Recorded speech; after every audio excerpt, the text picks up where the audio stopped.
मैं हूं तारक चौधरी। हमारे YouTube चैनल DGF लाइफस्टाइल को सब्सक्राइब करें। बर वक्त और लेटेस्ट इंफॉर्मेशन के लिए बेल आइकॉन प्रेस करें। बिस्मिल्लाहिर्रहमानिर्रहीम। अस्सलामुअलैकुम दोस्तों, क्या हाल चाल हैं। मैं उम्मीद करता हूं कि मेरे तमाम दोस्त खैरियत से होंगे।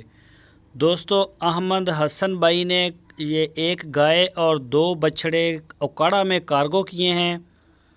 एक दोस्त हैं ओकाड़ा में, उन्होंने ये बुक करवाए थे तो वो उनका जा रहा है। ये एक गाय और 3 बछड़े, ये गाय सूई हुई है और 3 बछड़े भी हैं। ये आपके सामने हैं। अभी कार्गो होगी तो हम शुक्रिया अदा करते हैं अपने दोस्त का। उन्होंने एतमाद किया है DGF लाइफस्टाइल चैनल और उनकी पूरी टीम के ऊपर, और उन्होंने भरपूर एतमाद किया है अहमद हसन भाई और मोहम्मद हुसैन भाई और उनकी पूरी टीम के ऊपर उन्होंने एतमाद किया है। तो शुक्रिया ओकाड़ा।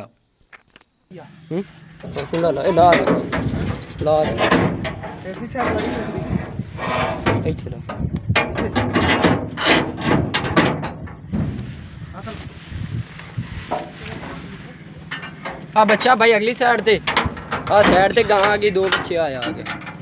अल्लाह तेरे नसीबां करे, अल्लाह भाई अल्लाह तेन खटावे यार।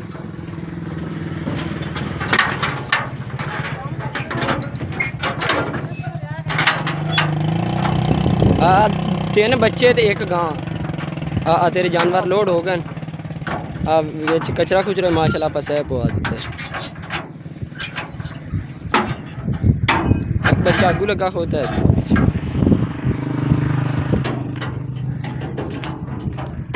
ड्राइवर चाह पी रहे हैं, वो आंदे तो बस गड्डी टोर लेने। गड्डी का नंबर है 6941 LZJ। ये जा रहे हैं उकाड़ा, ये उकाड़ा जा रहे हैं।